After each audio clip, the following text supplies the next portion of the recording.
بانیان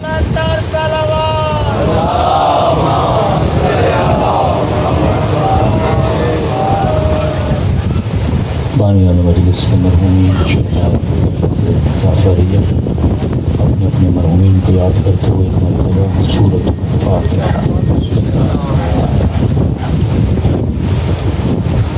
یاد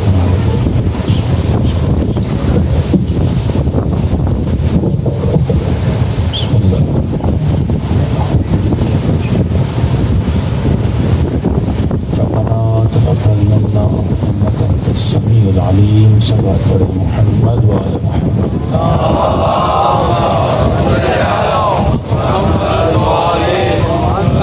بسم اللہ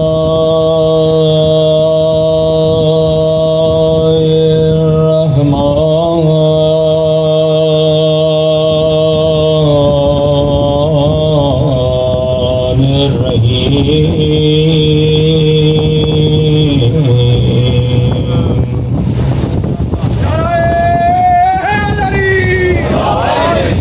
الحمد للہ رب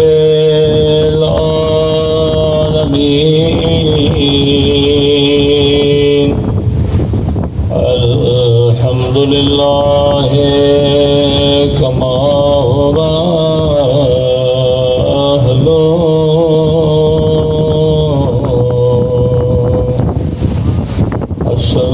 الصلاۃ والسلام علی سید المرسلین وخاتم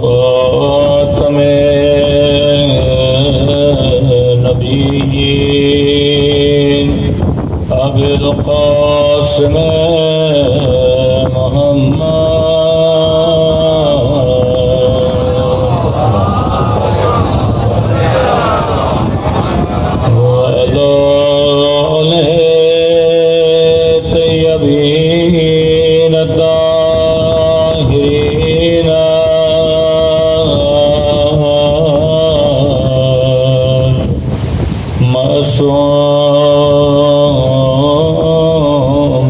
معصومین سب مل کے اپنے مولا کے ظہور کی دعا اللہم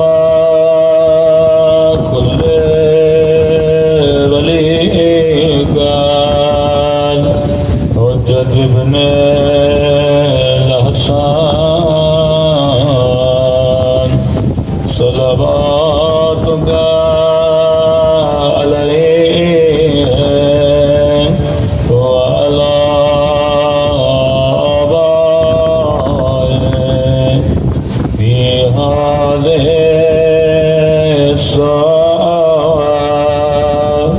وفي كل صار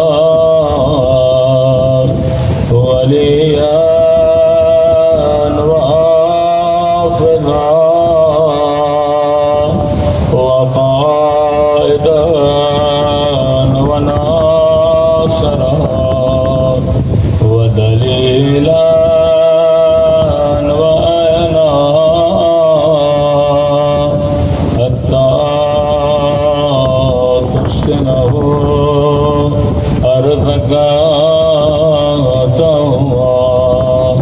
وتمتعه فيها طويلا برحمتك يا ارحم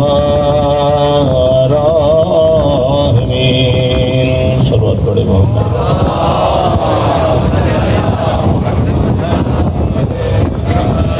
بسم اللہ الرحمن الرحیم رب اشرح لي صدری ويسر لي امری واحلل عقدة من لساني يفقهوا قولي اما بعد فقد قال سبحانه وتعالى قل لا اسألكم عليه اجرا الا المودة في القربى صلوات پڑھے محمد وآل محمد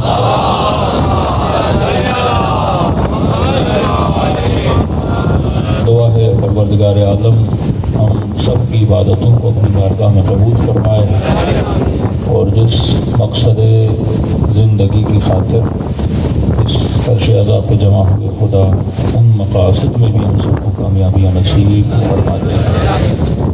قرآن مجید کی بہت مشہور اور معروف آیت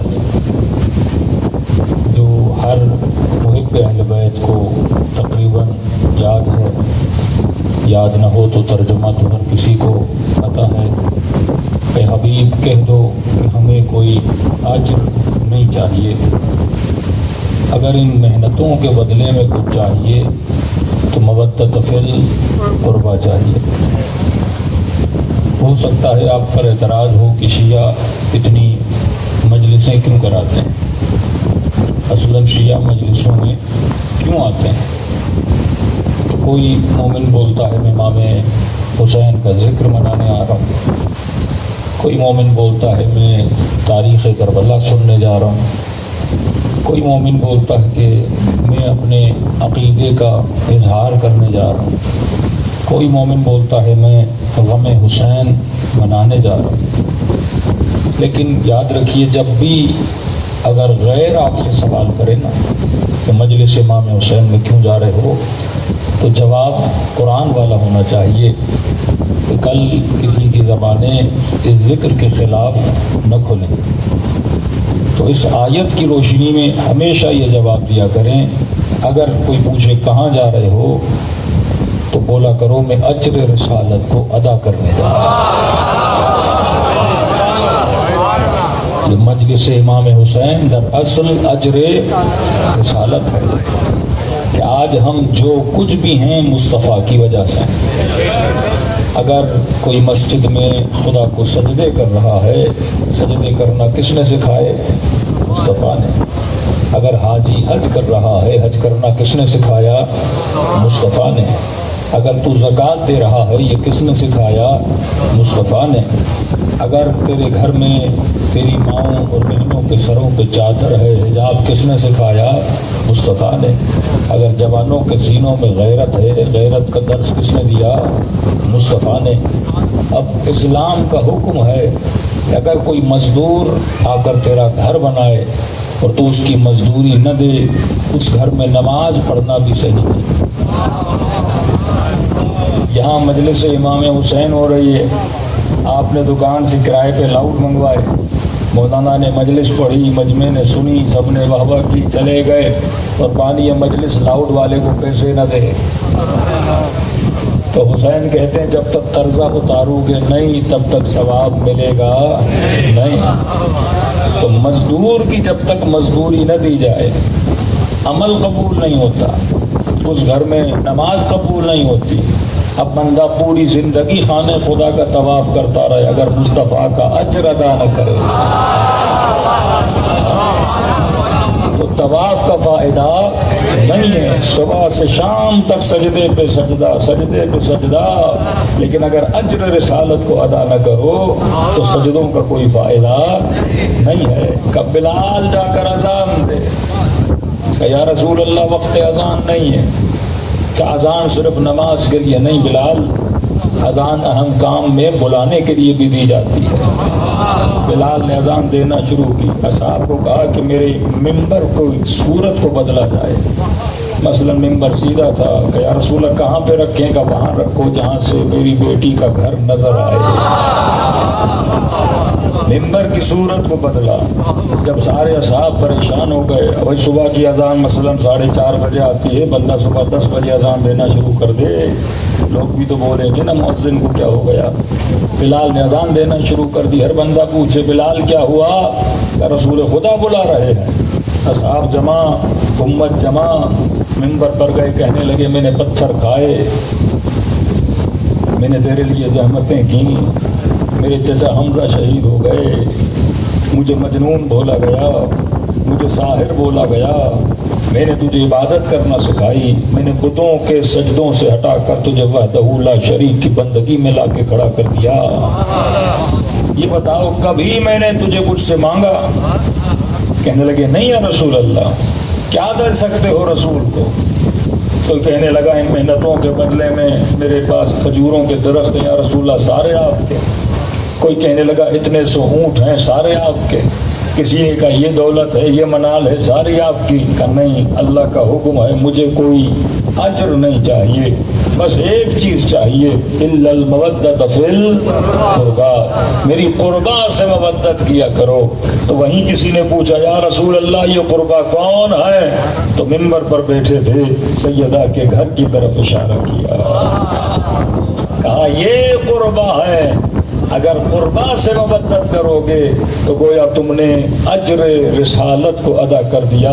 کائنات کی سب سے بڑی مزدوری اگر دین خدا کے لیے کسی نے کی ہے وہ مصطفیٰ نے کی ہے، اس کا اجر یہ ہے کہ میری فاطمہ سے محبت کرو، میرے علی سے محبت کرو، حسن و حسین سے محبت کرو۔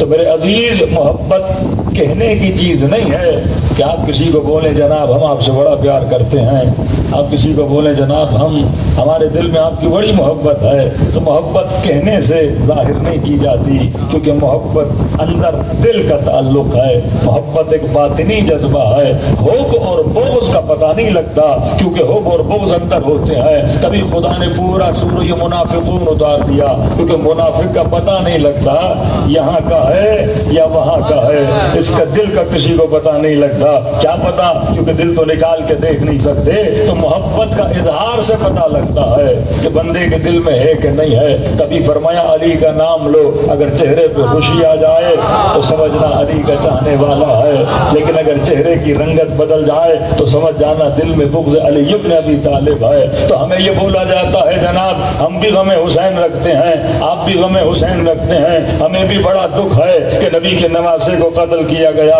آپ کو بھی بڑا دکھ ہے، لیکن ہم تمہاری طرح روتے نہیں ہیں، ہم تمہاری طرح ماتم نہیں کرتے۔ میں نے کہا تیرے دل میں غم ہے یہ مجھے کیسے پتا چلے؟ آنکھیں جب تک نم نہ ہو تو غم کا پتہ نہیں لگتا۔ غم کے لیے اظہار کا ہونا ضروری ہے، کہ یہ دلیل تھوڑی بنی۔ میں نے کہا اچھا یہ بتاؤ جس بستی میں تم رہتے ہو وہاں پہ کوئی ہندو ہے؟ کہ نہیں، سارے کے سارے مثلا 200 گھر 400 گھر مسلمانوں کے ہیں۔ میں نے کہا مسلمان اللہ پہ ایمان رکھتا ہے؟ کہاں۔ رسول پہ ایمان رکھتا ہے؟ کہاں۔ میں نے کہا پھر یہ تو بتاؤ جب اذانیں دیتے ہو تو بلند بلند آواز میں کیوں چیخ و پکار کرتے ہو کہ اللہ اکبر، اللہ بڑا ہے؟ بستی مسلمانوں کی، سب کو پتا ہے کہ اللہ بڑا ہے، تو کسے بتا رہا ہے کہ اللہ بڑا ہے؟ اشہد ان محمد رسول اللہ، میں گواہی دیتا ہوں کہ محمد اس کا رسول ہے۔ میں نے کہا سب کو پتا ہے کہ محمد اس کا رسول ہے، تو کسے بتا رہا ہے؟ بستی مسلمانوں کی، کوئی کافر نہیں ہے۔ کہیں نماز کے لیے بلانا ہے، ہم نے کہا بھائی نماز کے لیے بلانا ہے تو کہو حی علی الصلاۃ، آ جاؤ نماز کی طرف، حی علی الفلاح، آ جاؤ کامیابی کی طرف۔ یہ کیا بات ہوئی کہ آپ ہمیں بتا رہے ہو کہ اللہ بڑا ہے، اللہ بڑا ہے؟ یہ تو بالکل ایسے ہے میں کسی شیعہ کو کھڑا کروں اور بولوں دیکھو 12 امام ہوتے ہیں، پہلا علی ہے، دوسرا حسن ہے، وہ کہے گا بھائی میں شیعہ ہوں مجھے پتا ہے، مجھے کیا بتا رہے ہو؟ تو جب سارے مسلمانوں کو پتا ہے کہ اللہ بڑا ہے، سارے مسلمانوں کو پتا ہے کہ محمد اس کا نبی ہے، تو پتا کیوں رہے ہو؟ تو کہنے لگا دیکھو عقیدہ ایک باطنی چیز ہے، کسی کے ماتھے پہ نہیں لکھا ہوتا کہ یہ مسلمان ہے، عقیدہ ایک باطنی چیز ہے، تو اگر عقیدہ ہے تو اس کا اظہار کرنا ضروری ہے، جب تک اظہار نہ کیا جائے تو عقیدہ ثابت نہیں ہوتا۔ تو میں نے کہا جس طرح عقیدے کے لیے اظہار ضروری ہے اسی طرح غم حسین کے لیے اظہار ضروری ہے۔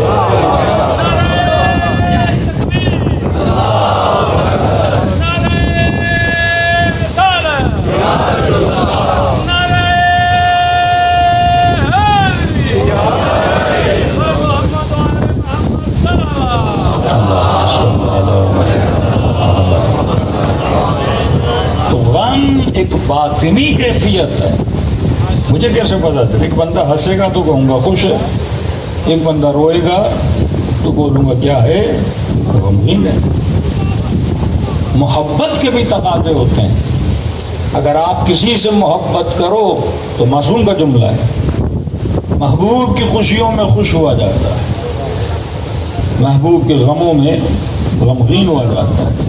آپ اپنے پڑوسی سے بولو کہ مجھے آپ سے بڑا پیار ہے، اور خدا نخواستہ اس کا بیٹا مر جائے اسی دن شادی کرو، پڑوسی کیا بولے گا؟ تو جھوٹا ہے، تو منافق ہے. اگر مجھ سے محبت ہوتی اس دن کبھی اپنے بیٹے کی شادی نہ کراتے. چلو دوسری مثال دوں. آپ اپنے بابا کو بولو کہ بابا آپ سے بڑا پیار ہے، لیکن پڑوس میں جو پڑوسی آپ کو صبح سے شام تک لعنتیں بھیجتا ہے اس سے بھی بڑا پیار ہے. بابا آپ سے بھی بڑا پیار ہے، لیکن پڑوس میں جو پڑوسی آپ کو لعنتیں دیتا ہے صبح سے شام تک اس سے بھی بڑا پیار ہے. تو باپ بھی بولے گا نا لعنت ہے تیری محبت پہ، یہ کیسی محبت ہے؟ مجھ سے بھی پیار ہے اور جو لعنتیں بھیجتا ہے اس سے بھی پیار ہے. ہمارے بھائی ہم سے یہ مطالبہ کرتے ہیں کہ علی سے بھی پیار کرو،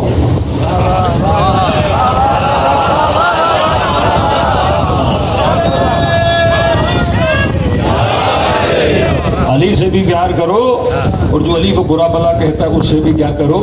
پیار کرو. ہم نے کہا شیعوں کو منافقت نہیں آتی. یا ہم نے علی سے محبت کرنی ہے یا منافقت کرنی ہے. علی سے ہم محبت کرتے ہیں، منافقت آتی نہیں، کیونکہ نہ علی نے سکھائی ہے نہ سیرت اہل بیت میں ہے. تو یہ محبت کا تقاضا نہیں ہے. یہ بالکل ایسے ہے کہ مسلمان کہے کہ مجھے رسول سے بھی محبت ہے، ابو لہب سے بھی محبت ہے. تو خدا بھی کہتے ہیں تبت یدا ابی لہب، ہاتھ کاٹ دے اللہ ابی لہب کے. کیوں؟ کیونکہ اگر محبت ہے تو اسے اذیت دینے والے سے محبت نہیں ہو سکتی. اگر آل رسول سے محبت ہے تو آل رسول کو تکلیف دینے والوں سے محبت نہیں ہو سکتی. اگر خدا محبت حسنین سے کرتا ہے تو حسنین کے دشمنوں سے نہیں کر سکتا. یہ تو عیاں ہے نا کہ جنگ خندق میں یا خیبر میں اسے ہر برادر اہل سنت مانتا ہے، کسی اور چیز کو مانے نہ مانے. کل بھی اللہ مجھے دوں گا، قرار ہوگا، غیر فرار ہوگا. اللہ سے محبت کرتا ہوگا، اللہ اس سے محبت کرتا ہوگا. تو اگر خدا علی سے محبت کرے تو جو علی پر لعنتیں بھیجے خدا اس سے محبت کبھی نہیں کر سکتا. یہ حکم محبت ہے. فرمایا اظہار محبت کے لیے. پھر یہ بولا جائے مثلا شیعہ لعنت کیوں بھیجتے ہیں؟ بھائی دیکھو، بغض کا تعلق بھی محبت سے. بغض کا اپنا وجود نہیں ہے. جب تک محبت نہ ہو تب تک بغض نہیں ہوتا، نفرت نہیں ہوتی. آپ کہیں گے کیسے؟ بعض فلاسفہ کہتے ہیں کہ اندھیرے کا کوئی وجود نہیں ہے. اندھیرا تبھی وجود میں آتا ہے جب روشنی نہ ہو. روشنی بنی اس کے ساتھ اندھیرا بنا. روشنی نہیں ہوگی تو کیا ہوگا؟ اندھیرا ہوگا. فرمایا محبت آئی تو جب محبوب کی محبت آئی وہ اپنے ساتھ ایک نفرت بھی لائی، کیونکہ محبوب کا جتنا عشق بڑھے گا اس کے دشمن سے اتنی نفرت بڑھے گی. محبت اپنے ساتھ نفرت بھی لاتی ہے. یعنی اگر تولا ہے تو تبرہ خود آتا ہے. یعنی ممکن نہیں کہ بندے کے دل میں تولا ہو اور تبرہ جنم نہ لے. کیونکہ اگر علی سے محبت ہے اور دنیا میں کوئی نہ کوئی تکلیف دینے والا ہوگا تو اس سے آپ کو کیا ہوگی؟ نفرت ہوگی. اگر خدا کی محبت ہے تو یہ ممکن نہیں کہ شیطان کی نفرت نہ ہو. تبھی کہا کہ بسم اللہ کے پڑھنے سے پہلے پڑھو اعوذ باللہ من الشیطان اللعین الرجیم. کہ میری تعریف سے پہلے شیطان پر لعنت بھیج. اگر علی سے محبت ہے تو دشمن علی سے نفرت آٹومیٹیکلی ہو جاتی ہے. اس کا تعلق کس سے ہے؟ فطرت سے ہے. تبھی یہ بہت بڑی ڈیمانڈ کی گئی الا المودۃ فی القربى. ہمیں قربا کی مودت چاہیے. اب جا کے خود ہی بتائیں کہ بھائی قربا کون ہے. ہاں چلو 2 نام بڑھا دیں گے، گھٹا تو نہیں سکتے نا.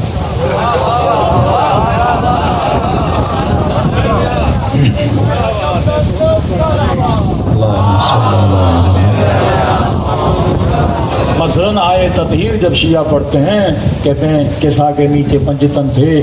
اب پنجتن تو مانتے ہیں، اب 2 بڑھا دیتے ہیں، فلاں بھی تھا فلاں بھی تھی. کوئی بات نہیں، لیکن یہ 5 تو ہے نا، 5 کو تو کبھی نکال نہیں سکتے. اور ان سے کیا کرنی ہے؟ محبت کرنی ہے. تب جا کے اجر رسالت رسول ادا ہوتا ہے. لیکن دوسرا نقطہ، ہم سے تقاضائے محبت نہیں کیا، مودت کیا. حالانکہ نبی بول سکتے تھے محبت کرو میری آل سے، میرے قربا سے، لیکن یہ نہیں کہا کہ مودت کرو. کیونکہ محبت بھی عربی میں موجود ہے. یہ لفظ حدیث مشہور ہے، من مات علی حب آل محمد مات شہیدا. جو آل محمد کی محبت میں مر گیا وہ شہید ہو کے چلا گیا. لیکن یہ نہیں کہا کہ میری آل سے، علی کی آل سے محبت کرو. کیا کرو؟ مودت کرو. محبت کے لیے کیوں نہیں بولا؟ کیونکہ محبت ہو ہی جانی تھی. محبت ہو ہی جانی تھی. ہر پاک فطرت بندہ اہل بیت سے محبت کرتا ہے. کئی لوگ ہیں نا ہمارے بیچارے شیعہ جوان کہتے ہیں مولانا جب رمضان کے مہینے میں ایام امیر المؤمنین میں ہم ٹی وی کھولتے ہیں تو 4 مولوی بیٹھے ہوتے ہیں اور لگتا ہے ایسے چاروں شیعہ ہیں، علی کے فضائل چاروں پڑھ رہے ہوتے ہیں. تو میں نے کہا محبت کرنا کوئی کمال نہیں ہے. کیسے انکار کریں کہ علی عالم نہیں تھے؟ کیسے انکار کریں کہ علی شجاع نہیں تھے؟ فطرت کا تقاضا ہے. گاندھی مسلمان نہیں پر حسین کی محبت رکھنے والا ہے. محبت کرنا کوئی بڑی فارسی یا بڑا فلسفہ نہیں ہے اہل بیت رسول سے. ہر پاک فطرت بندہ جس کی فطرت صحیح اور سالم ہے وہ اہل بیت سے محبت کرے گا. یعنی یہ نہیں ہو سکتا محبت نہ کرے. آپ کہیں گے کیسے؟ کیونکہ ہم سب کی فطرت ایک ہے اور سب کی فطرت ایک چیز کو پسند کرتی ہے. ہم سب عاشق کمال ہیں، ہم سب عاشق جمال ہیں، ہم سب. یعنی یہ نہیں ہو سکتا کہ ایک بندہ بولے مثلا یہ چیز مجھے اچھی نہیں لگتی. نہیں، فطرت جب ایک ہے پسند بھی ایک ہے. مثال دو، اس مجمع میں کوئی بندہ ایسا ہے جسے سخی اچھا نہ لگے. کوئی ایک ہے تو ہاتھ اٹھائے مولانا مجھے کنجوس بڑے اچھے لگتے ہیں. کوئی ایک ہے جسے سخی اچھا نہ لگے. ہر بندے کو سخی اچھا لگتا ہے. اچھا یہ آپ کو کس نے سکھایا کہ سخی اچھا ہوتا ہے؟ فطرت نے. اللہ نے پیدا ہوتے ہی ایک سافٹ ویئر ہمارے اندر ڈال دیا، فطرت کا سافٹ ویئر. جس طرح آپ کسی بھی دکان سے سیمسنگ کا کوئی بھی موبائل ہو اس کے اندر اینڈرائڈ کا سافٹ ویئر ہوتا ہے، آئی فون کا لو تو آئی ایس کا سافٹ ویئر ہوتا ہے. اسی طرح ہمارے اندر خدا نے فطرت کا سافٹ ویئر ڈالا ہے اور فطرت کا سافٹ ویئر اسی کو پسند کرے گا جس کے لیے خدا نے فطرت کو بولا ہوا ہے. ہم سب کو سخی اچھا لگتا ہے بھلے ہم خود کنجوس کیوں نہ ہو، پر کہیں گے اگلا بندہ میرے ساتھ کیا کرے؟ سخاوت کرے. ہم سب کو حسن اچھا لگتا ہے، فطرت کا تقاضا ہے. خوبصورت تصویر، خوبصورت منظر آدمی دیکھے گا اس کو کیا کرے گا؟ پسند کرے گا. یہ بالکل ایسے ہے کہ ایک بندہ گلاب کے پھولوں کے باغ کے اندر چلا گیا اور باہر آ کر کہے واہ واہ کیا کہنا پھولوں کا، ارے میں تو بڑا عظیم ہوں. کیوں؟ کہ مجھے پھول بڑے اچھے لگتے ہیں. وہ اس میں تیری عظمت کا کیا ہے؟ پھول تو سبھی کو اچھے لگتے ہیں، اس میں تیرا کمال کیا ہے؟ یہ کمال تو پھول کا ہے، وہ ہے ہی اتنا خوبصورت، اس میں ہے ہی اتنی خوشبو کہ وہ ہر بندے کو کیا لگتا ہے؟ اچھا لگتا ہے. پھول کی تعریف کرنے میں میری تعریف نہیں ہے، یہ پھول کا کمال ہے کہ اس نے خود کو قابل تعریف بنایا ہے. یہ پھول کا کمال ہے کہ وہ اتنا حسین ہے کہ ہر بندہ اس کی تعریف کرتا ہے. تو آج اگر کوئی علی ابن ابی طالب کی تعریف کرے اس میں بندے کا کمال نہیں ہے، یہ علی کا کمال ہے.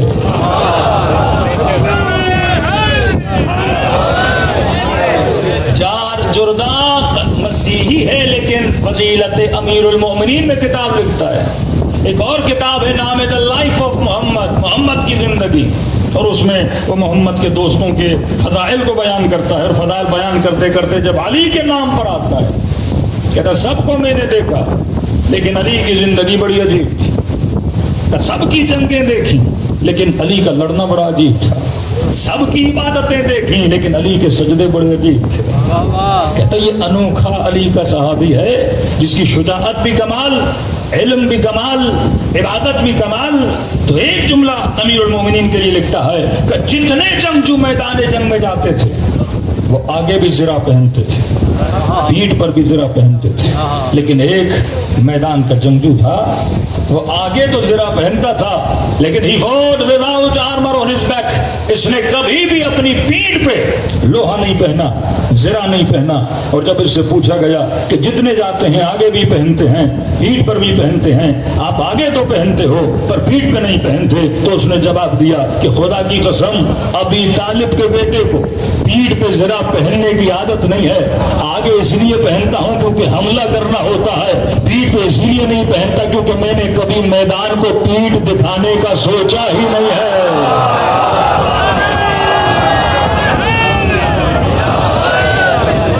اب یہ مسیحی ہے پر علی کی فضیلت کا اقرار کر رہا ہے، کیونکہ محبت کرنا کوئی کمال کی بات نہیں ہے۔ جہاں تجھے کمال نظر آئے گا تو تعریف کرے گا۔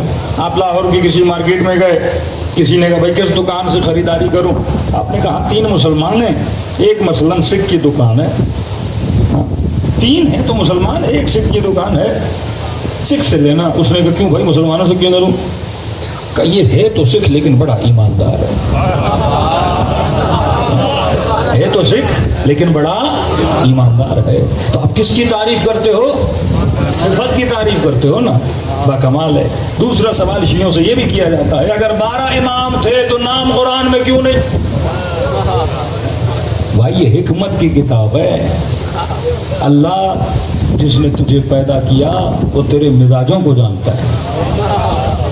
انبیاء ما قبل کا نام لیا کیونکہ وہ آ چکے ہیں، 12 اماموں کو آنا ہے۔ میں نے کہا اگر خدا 12 اماموں کے نام بتا دیتا، کیا پتا جناب ابو سفیان اپنے بچوں کے نام وہی نہ رکھتا جو خدا نے بتائے۔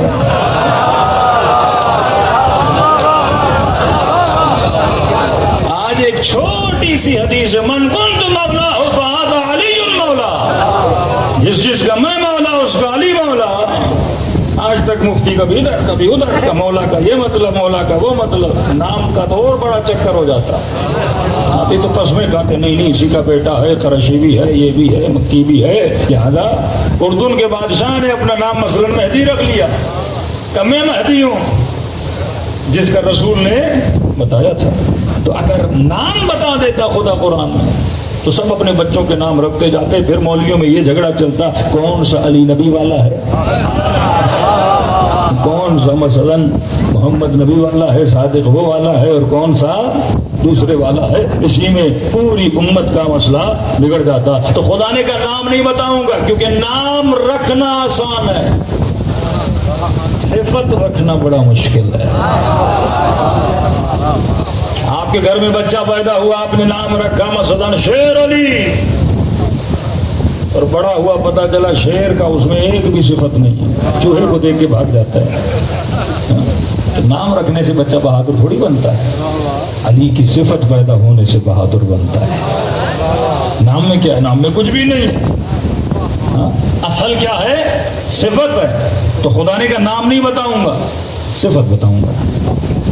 صفت کسی میں ہے تو تلاش کر کے دکھائے کہ میں اللہ ولی، میرا رسول ولی۔ اللہ اپنا نام بتا رہا ہے، رسول کا تعارف کروا رہا ہے، لیکن جب تیسرے کی بات ہوئی تو نام نہیں بتا رہا کہ تیسرا وہ ولی جو حالت رکوع میں زکوٰۃ دیتا ہوا نظر آ جائے۔ اب یہ میں نے تجھ پہ چھوڑا کہ جا کر دیکھ رکوع میں زکوٰۃ کس نے دی تھی۔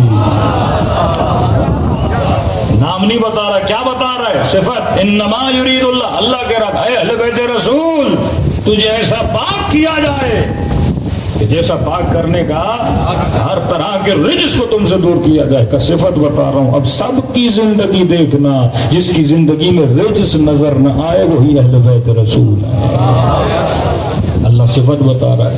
مثلا میں اس مجمع میں سے کسی مومن کو 1000 دوں گا نہیں، مثال دے رہا ہوں، 1000 دوں اور بولوں کہ مثلا رائے چلے جاؤ، فلاں مسجد میں چلے جاؤ اور وہاں پہ جس کا نام مثلا علی ہے اسے جا کر 1000 دے کر آؤ۔ اور آپ چلے گئے اس مسجد میں، لاؤڈ پہ کہا بھائی مولانا نے 1000 دیا ہے، اور جس کا نام علی وہ آ جائے، اور مجمع میں کتنے علی ہوں گے؟ سارے آئیں گے، میرا نام بھی علی، وہ کہے گا میرا نام بھی علی ہے۔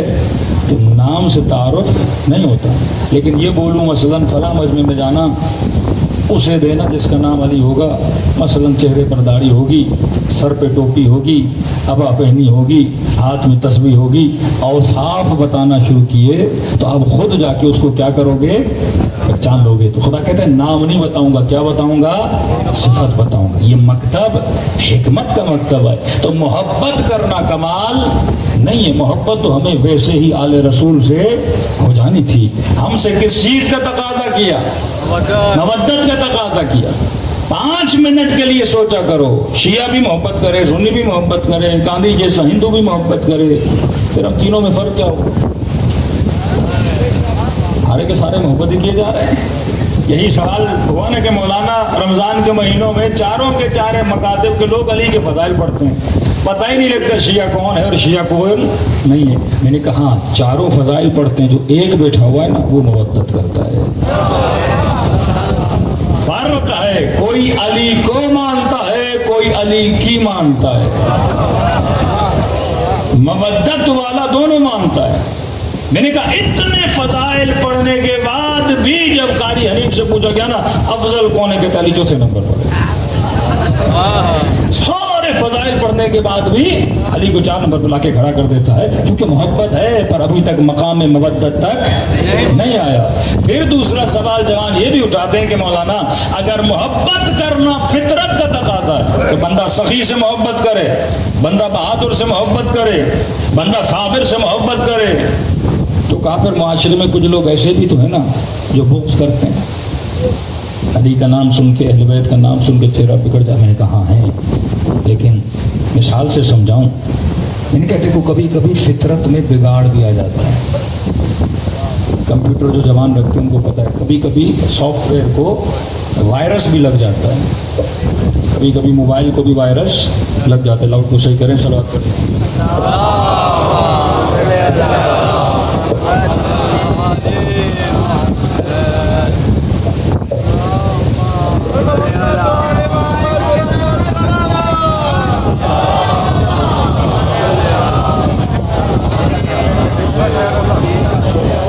صلوات پڑھے محمد و آل محمد۔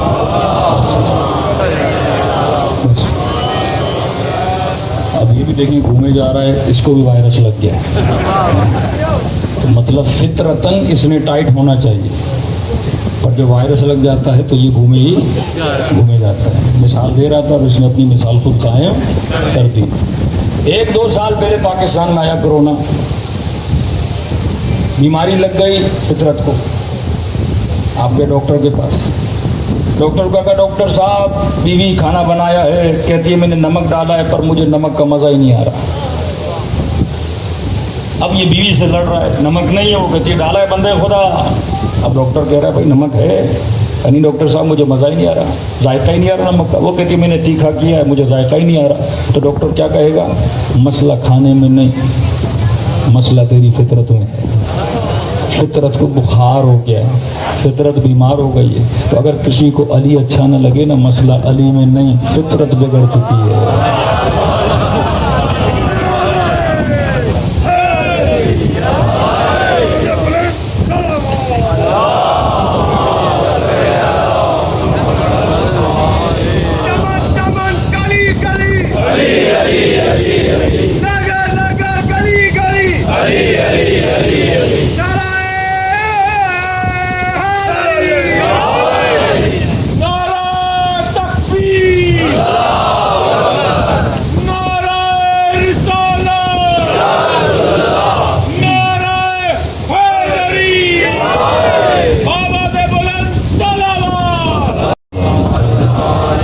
محبت میں ہم سب ایکول ہیں۔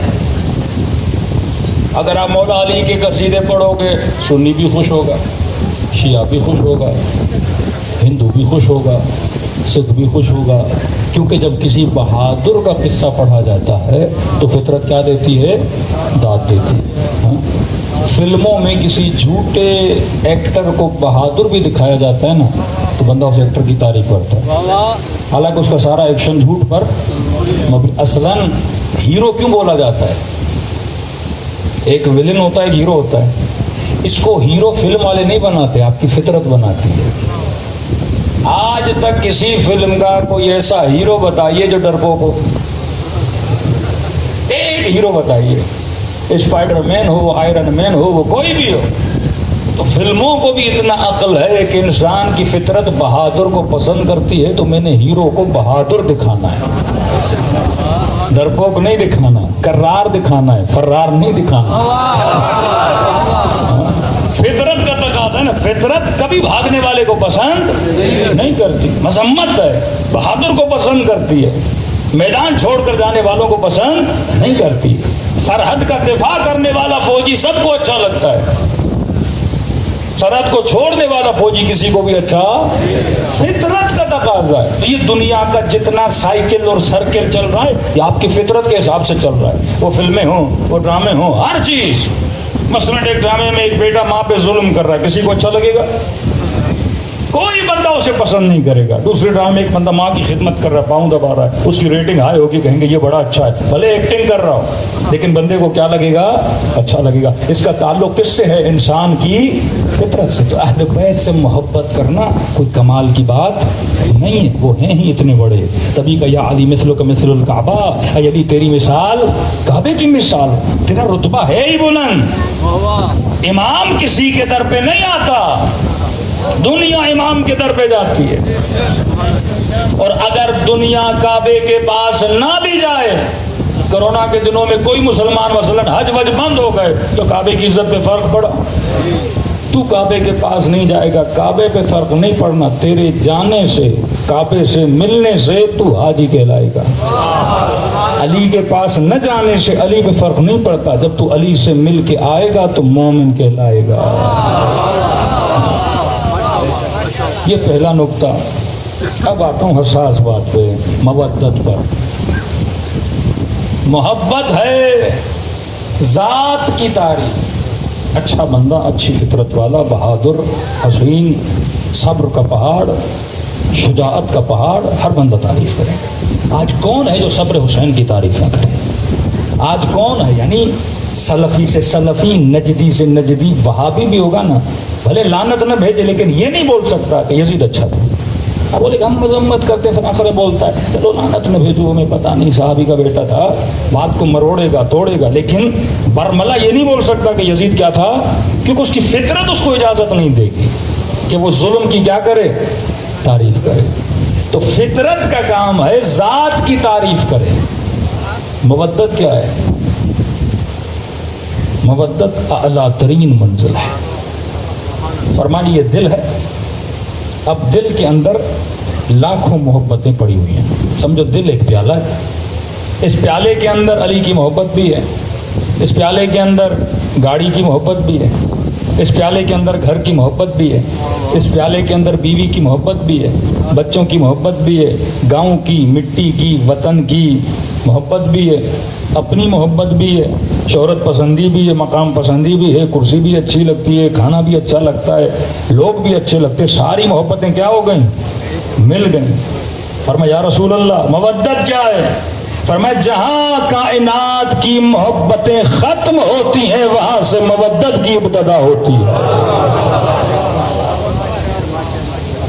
اس محبت کے درجے پر پہنچو کہ سب کچھ ان پہ قربان کرنے کے لیے تیار ہو جاؤ.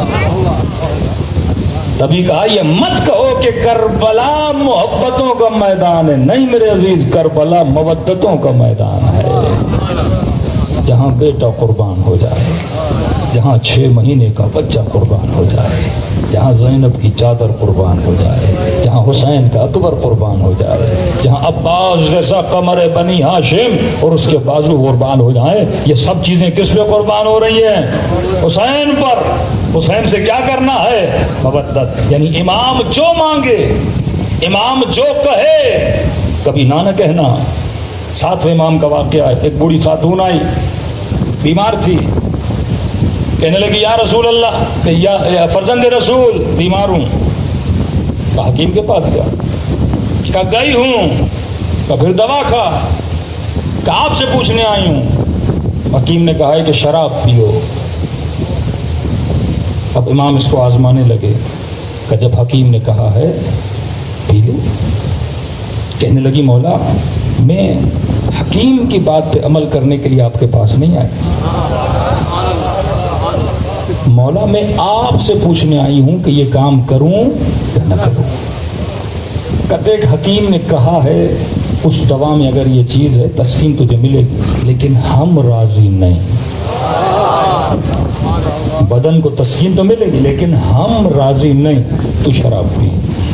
کہتی مولا مرتے مر جاؤں گی, کروں گی وہ جس پر آپ راضی ہیں. یہاں امام نے پھر اس سے کہا اے بوڑھی خاتون، اتنا ایمان ہے اپنے امام پر کہ حکیم کی نہیں سنو گی، میری سنو گی۔ اب بعض روایات میں ایک پھل تھا اس کے ہاتھ میں، سیب تھا غالباً، اس نے سیب امام کے سامنے رکھا، ایک سیب، ایک ہی درخت کا، اس نے اس سیب کے 2 ٹکڑے کیے، ایک ٹکڑا ایک ہاتھ پہ رکھا اس بڑھیا نے، دوسرا ٹکڑا دوسرے ہاتھ پہ رکھا، کہتے مولا ایک ہی سیب ہے، ایک ہی درخت کا ہے، یہ نہیں کہ 2 سیب لائی ہوں، آدھا اس ہاتھ پر ہے آدھا، اگر کہو گے نا آدھا حلال ہے آدھا حرام ہے، پوچھوں گی بھی نہیں کہ کیوں۔ اس وقت میرے مولا نے کہا ایسے ہوتے ہیں ہمارے شیعہ، وسلموا تسلیما، جو امام سے سوال نہ کرے، اگر حکم معصوم ہے سر خمے تسلیم کرے۔ فرما اسے کہتے ہیں مودت، جو اپنی ساری محبتوں کو لٹا کر اہل بیت کے لیے اس قدر مقام تسلیم پر آ جائے۔ کہ عباس میرے لیے بچوں کے لیے جا، اجازت ہے، پانی لے کر۔ تربات غازی عباس نہر پہ آتے ہیں، پانی کے مشق کو بھرتے ہیں، جب واپس آنے لگتے ہیں تو بعض تاریخی جملے ہیں کہ ہزاروں کی تعداد میں تیر غازی عباس کی طرف پھینکے گئے، کہتے اتنے تیر پھینکے گئے۔ اب غازی کبھی ادھر جا رہے ہیں، تیر اگر ادھر سے آ رہے ہیں تو پیٹھ دکھاتے تھے، سارے تیر ان کی کمر میں لگ جاتے تھے۔ دیکھا یہ رک نہیں گئے، لہریں تیز رفتاری تھی، درخت بھی بہت زیادہ تھے، تو اب آگے بڑھے اور انہوں نے حضرت عباس کا ایک بازو قلم کیا، انہوں نے مشق کو اپنے دوسرے ہاتھ میں لیا اور ایک جملہ کہا، فرمایا واللہ لو قطعتم یمینی، خدا کی قسم ہے اگر میرا دوسرا بازو بھی کاٹ لو، لو احامی عن دینی، میں اپنے دین سے دستبردار نہیں ہوں گا۔ خدا کی قسم ہے اگر دوسرا بازو بھی کاٹ لو، میں عباس اپنے دین سے کبھی ہاتھ نہیں اٹھاؤں گا۔ سمجھو کہ دستبردار نہیں ہوگا، مطلب دین میرے ہاتھ میں ہے اور تم مجھے تیر مار رہے ہو تاکہ میں کسے چھوڑوں؟ دین کو چھوڑوں۔ علماء پریشان ہیں، عباس کے ہاتھ میں کون سا دین تھا؟ یہ کہے میں دین کو نہیں چھوڑوں گا، چاہے میرے بازو کاٹ لو، چاہے بدن کو ٹکڑے ٹکڑے کر لو، لیکن تم جو چاہتے ہو نا کہ میں دین کو چھوڑوں، میں دین کو نہیں چھوڑوں گا۔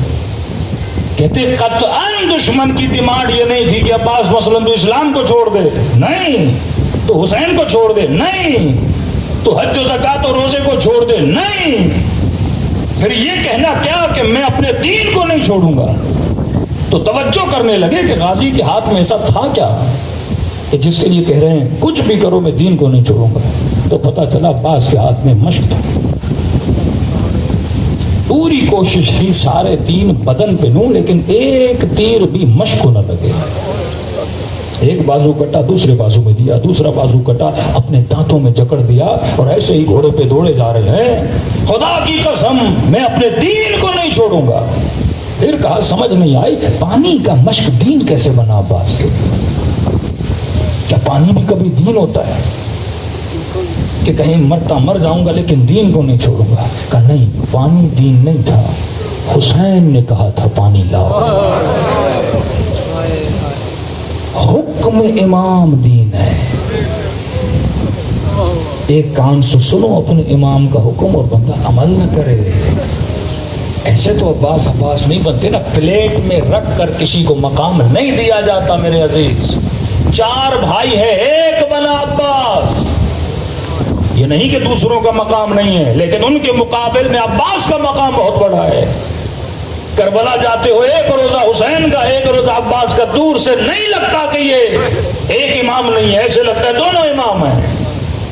اور یہ مقام کے مولا حسین یہ کہے میری زیارت سے پہلے عباس کی ذریعہ پہ جایا کرو، باب الحوائج خدا بنا دے قمر بنی ہاشم کو، اتنا بڑا مقام، کوئی تو چیز ہوگی نا۔ 3 سے 4 امام زادے ہیں جن کی زیارت کا ثواب زیارت امام کے برابر ہے۔ تہران شہر رہ میں عبدالعزیز حسنی، قم میں جناب معصومہ قم، اور امام زادے احمد سامرہ کے راستے میں سید محمد اور جناب حضرت عباس، یہ 4 امام زادے ہیں جن کی زیارت کا ثواب امام کے برابر ہے۔ فرمایا جس نے قم میں معصومہ کی زیارت کی سلام اللہ علیہا، اس کو ثواب قبر زیارت فاطمہ الزہرا ملے گا۔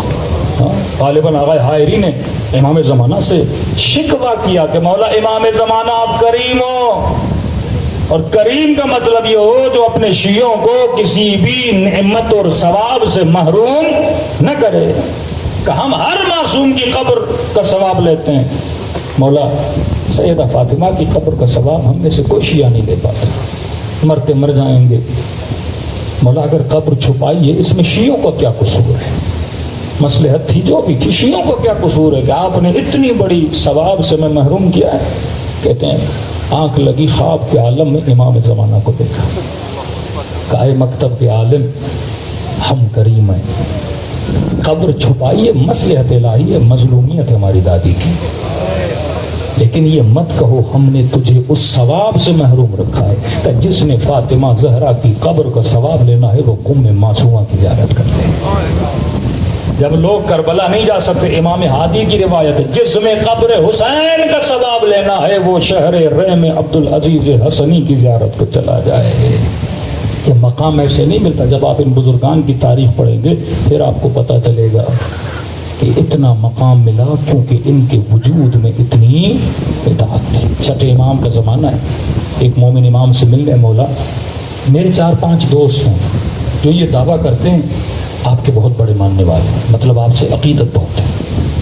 امام نے کہا الحمدللہ، لیکن کہا مولا ان کی عادتیں آپ سے نہیں ملتی۔ کیا نہیں ملتی؟ عادتیں۔ کا کیا مطلب؟ کہ مولا وہ شراب بھی پیتے ہیں، وہ زنا بھی کرتے ہیں، مختلف گناہ کرتے ہیں، لیکن یہ بولتے ہیں کہ وہ آپ سے عقیدت بھی رکھتے ہیں۔ کہتے امام کے چہرے پہ جلال آیا، فرمایا واللہ ما انا بامامہم، خدا کی قسم میں ان کا امام نہیں، انا امام من اطاعنی، میں اس کا امام ہوں جو ہماری اطاعت کرتا ہے۔ محبت کا دعویٰ ایک یہودی بھی کر سکتا ہے، محبت کا دعویٰ کرسچن، محبت کا دعویٰ گاندھی بھی کرتا ہے، لیکن فرمایا جو ہماری مودت رکھتا ہے وہ کربلا والوں کی طرح ہوتا ہے۔ 92 سال کا جون ہے، امام کی خدمت میں آتا مولا حسین اذن جہاد دیجیے۔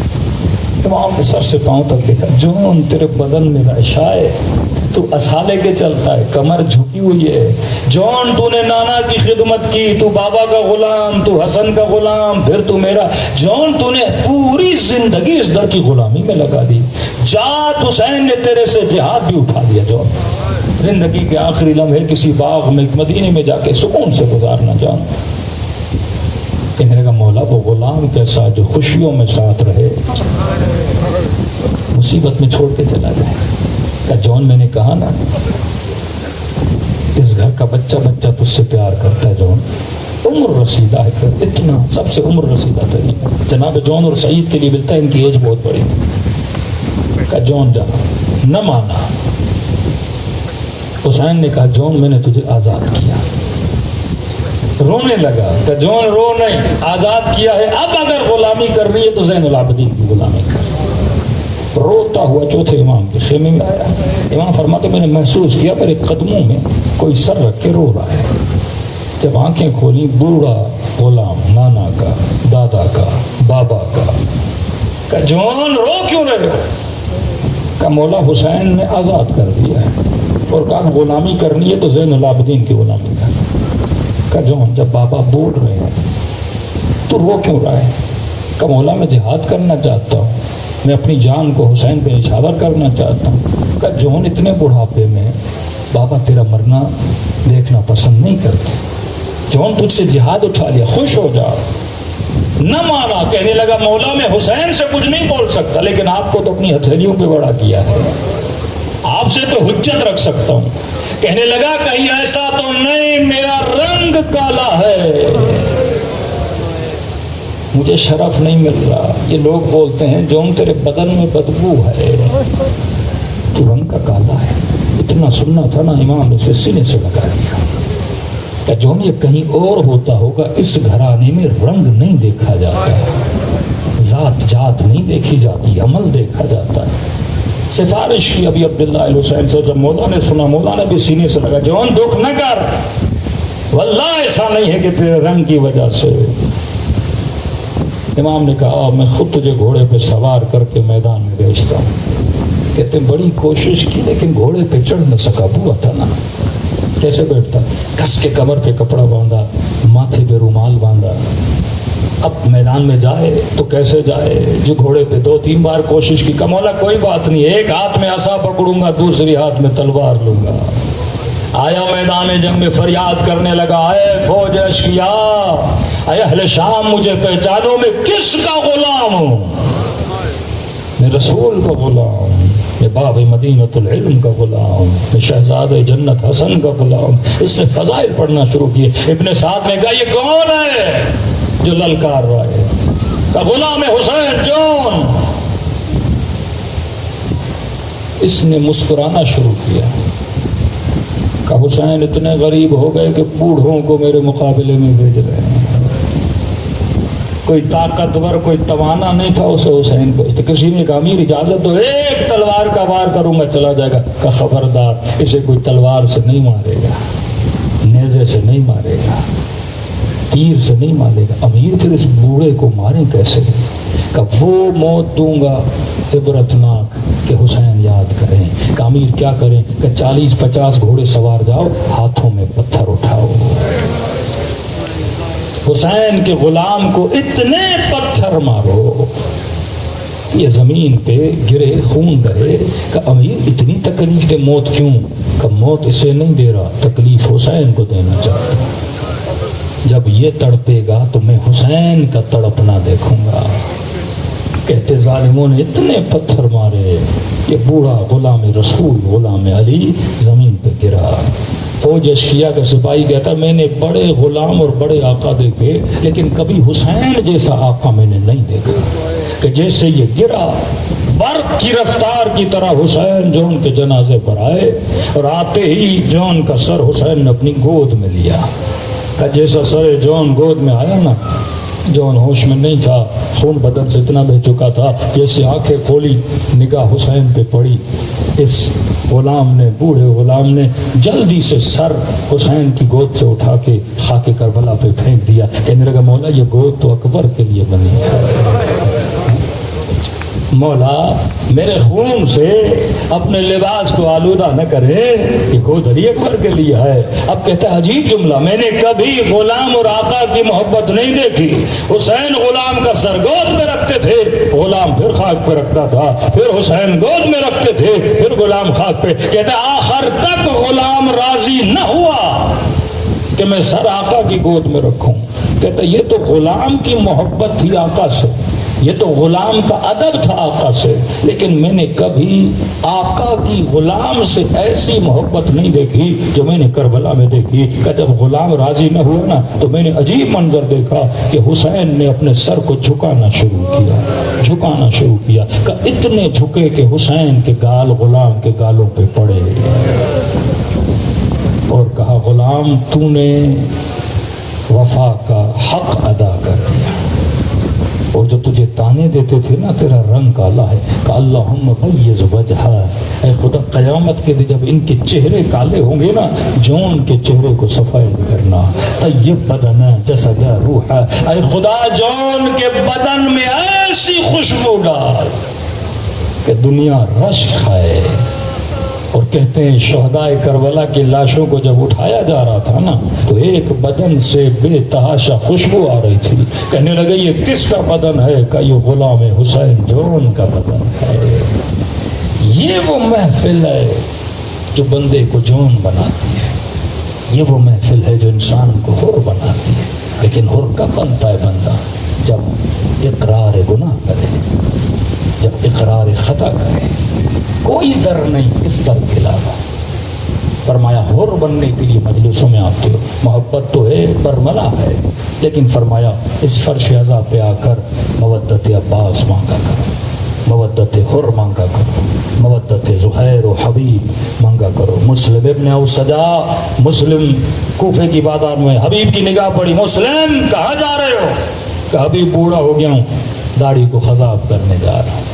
کہ مسلم ابن اوسجا یہ دنیا کا رنگ ہے، مہینوں میں اتر جاتا ہے، آؤ چلے کربلا، داڑھی کو ایسا رنگ کرے تو کبھی اترے ہی نہ کہ حبیب کیا کہنا چاہتا ہے کہ حسین پہ جان قربان کر کے اپنے خون سے اپنی داڑھی کو خضاب کرو. آئے کربلا اور داڑھیوں کو خون سے خضاب کیا ان لوگوں نے. یہ وہ تھے جو مقام مودت رکھنے والے.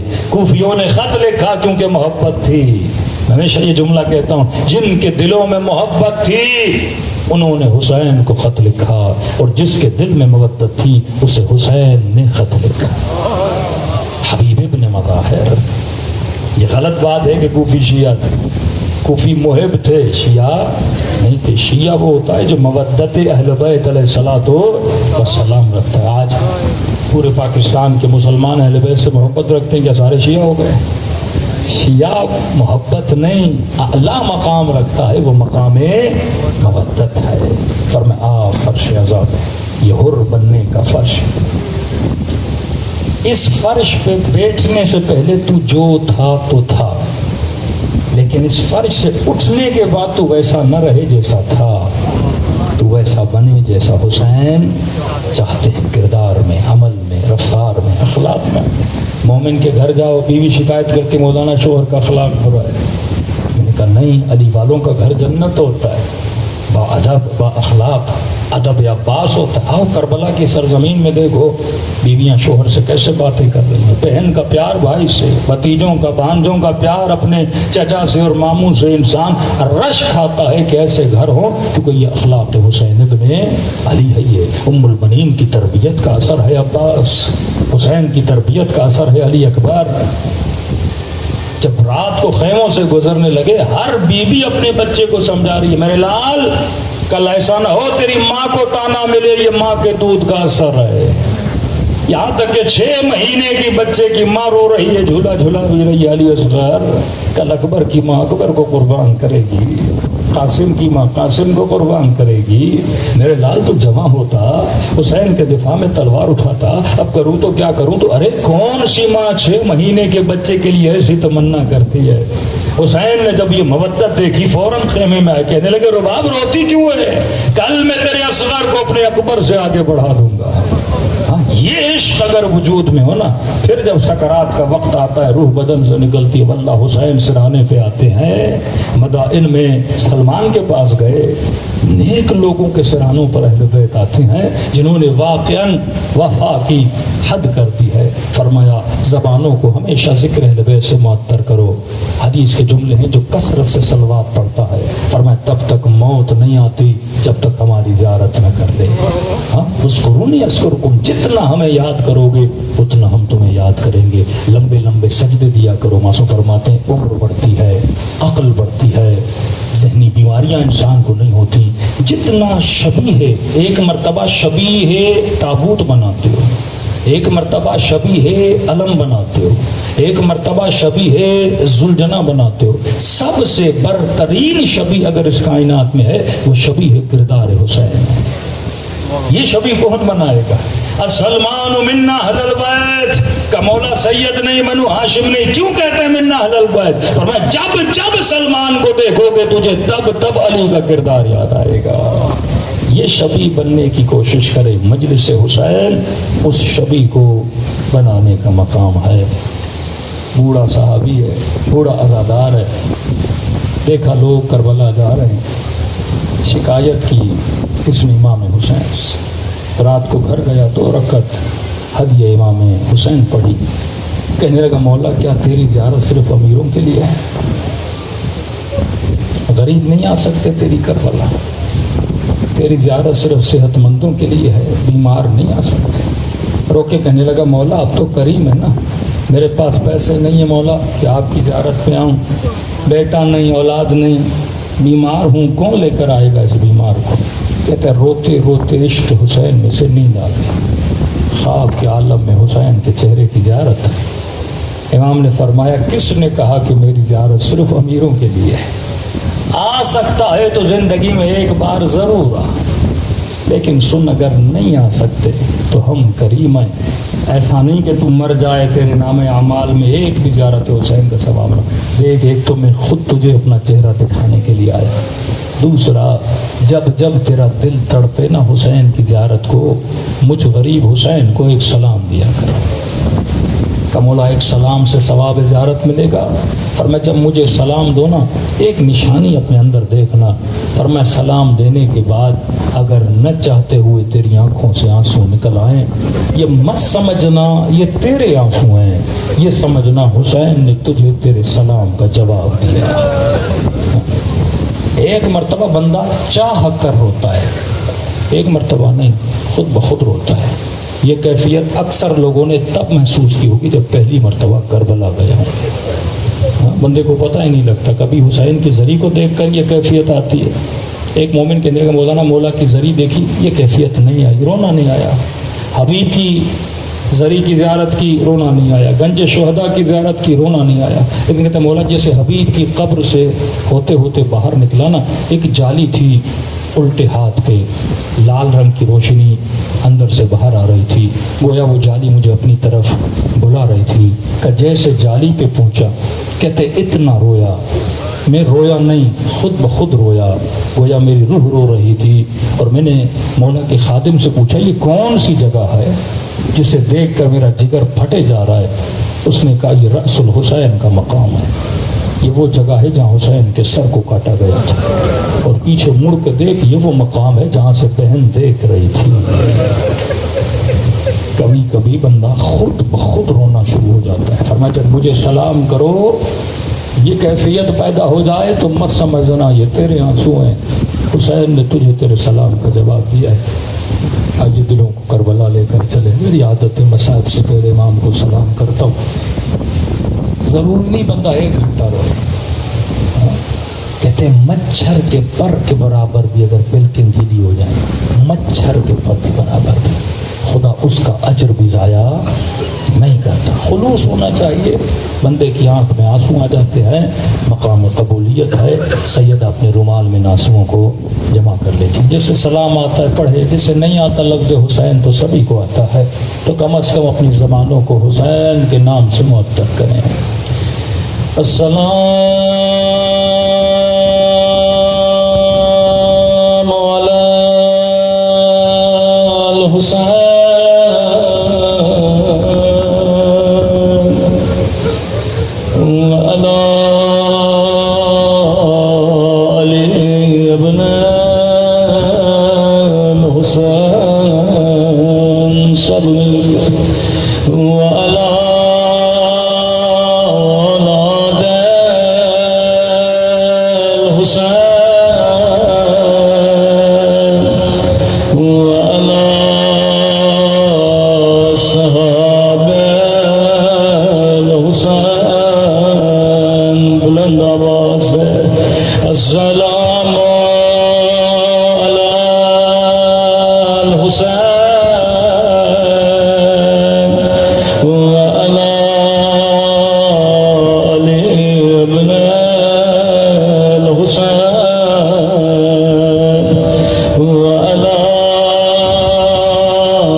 میرا سلام ہو زینب کی لٹی ہوئی چادر پہ،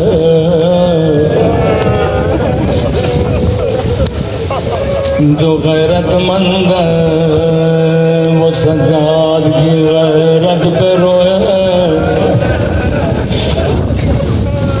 3 سلام پڑھوں گا، زحمت کو تمام کروں گا۔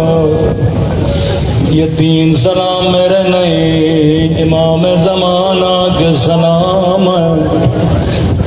آپ زندگی میں ہر ذاکر کے مصائب سنتے ہو، لیکن کبھی زندگی میں زیارت ناہیہ پڑھو، یہ امام زمانہ کا نوحہ ہے۔ سنیں گے اپنے جد کو کیسے پرسعادت، رو کے کہنے لگے میرا سلام ان ننھے سے رخساروں پہ،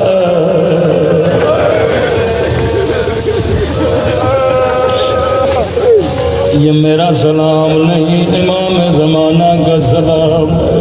کسی ایک سلام میں میرے مولا نے نام نہیں لیا، صفت بتائی، فرمایا میرا سلام ان ننھے سے رخساروں پہ،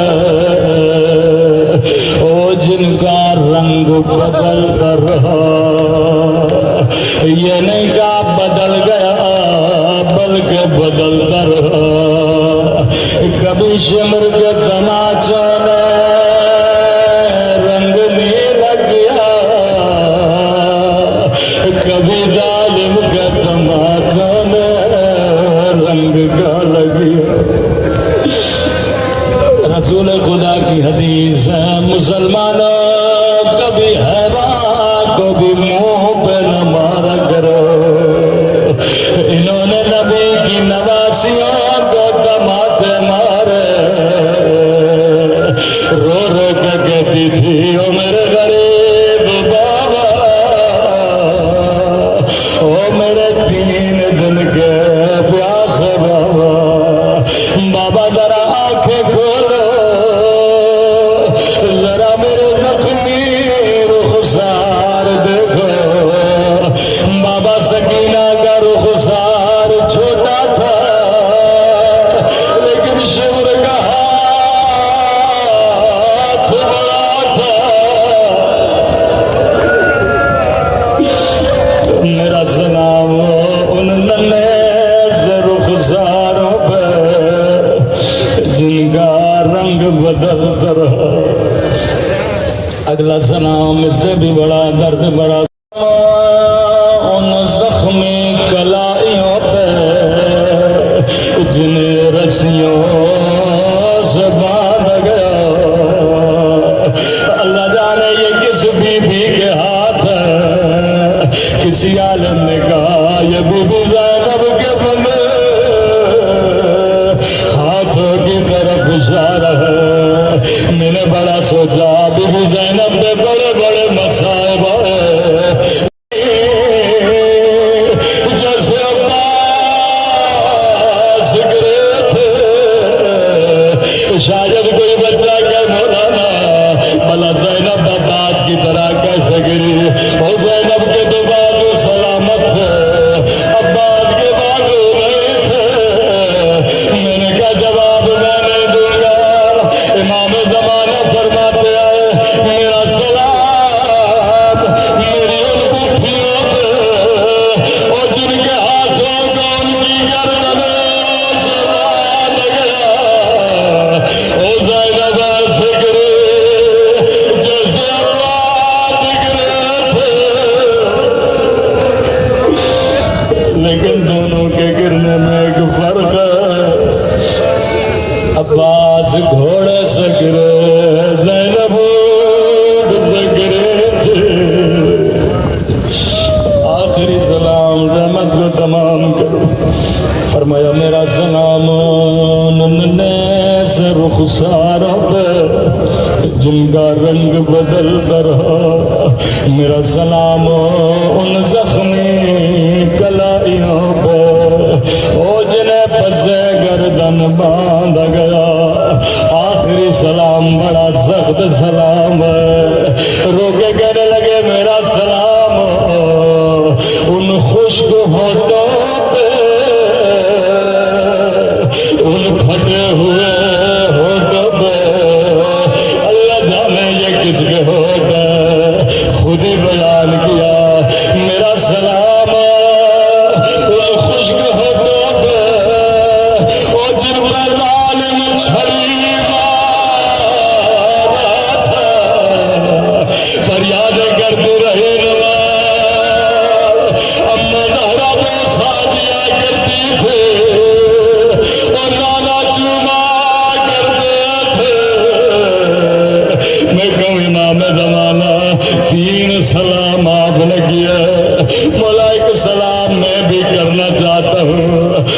اپنے گاپ کا سلام ہو ان خشک ہوٹوں پہ اور جن پر ظالم چھڑی مار رہا تھا، لیکن میں کہوں میرا سلام ہو ان نمی سی آنکھوں پہ اور جو یہ منظر دیکھ رہے تھے۔ اللہ کسی بچی کا بابا کا کٹا سر نہ دکھائے، اللہ کسی بچی کو بچپن میں یتیم نہ کرے۔ لعنت اللہ